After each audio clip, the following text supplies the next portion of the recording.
Stress pa nga lang ng madaling araw ay nandito na sa EDSA Balintawak ang nasa 10 miyembro ng PNP Highway Patrol Group para mantuhan ang daloy ng trapiko dito sa EDSA Balintawak.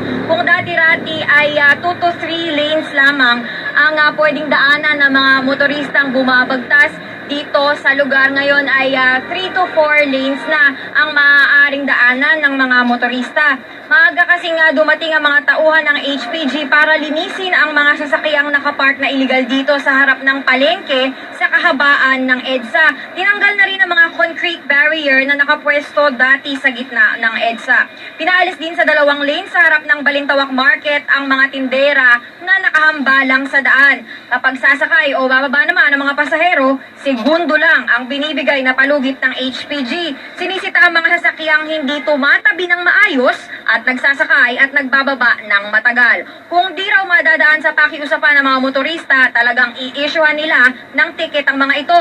Samantala, kung nabawasan ng sakit ng ulo ang mga motorista, may mga nainis din sa pagbabagong nangyari. Nahirapan kasi igang sumakay ang ilang mamimili matapos nilang mamalengke.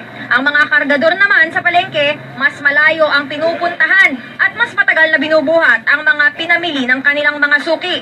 Sa tapat kasi ng isang supermarket malapit sa Balintawak Market, maaaring mag-park ang ilang mamimiling may dalang sasakyan. Okay lang. Okay, magandang tignan. Hindi mahirap dumaan. Mabilis ang mga sasakyan, walang traffic. Pero kawawa ang namimili, malalayo ang magsakay.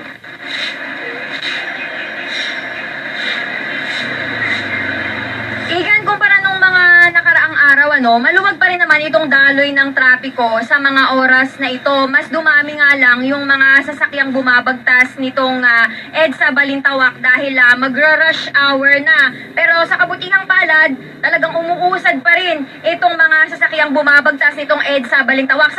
Dito naman sa may bandang Balintawak Market, itong nakikita nating mga tao na nandito na naglalakad, ito yung mga commuters na dati-rati pang dito sumasakay at ibinababa nung kanilang mga pampublikong sasakyan na sinakyan, at yung mga mamimili na nakagawian lang dito sumakay. Sa ngayon sila yung medyo nahihirapan dahil ang gagawin nila, lalakad pa sila doon sa may tapat ng supermarket para makasakay ng bus at iba pang pampublikong sasakyan. Samantala, yun namang mga tindera na pinaalis doon sa tapat nitong Balintawak Market ay nandito ngayon kung nasaan tayo naroroon. Nandito sila ngayon sa ibabaw nitong footbridge sa may tapat nitong EDSA Balintawak, at ayaw din naman nilang maantala yung kanilang business transactions.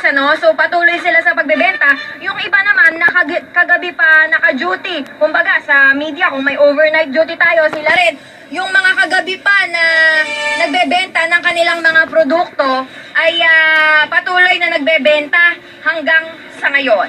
At yan muna ang pinakahuling balita mula rito sa Quezon City. Igan? Maraming salamat.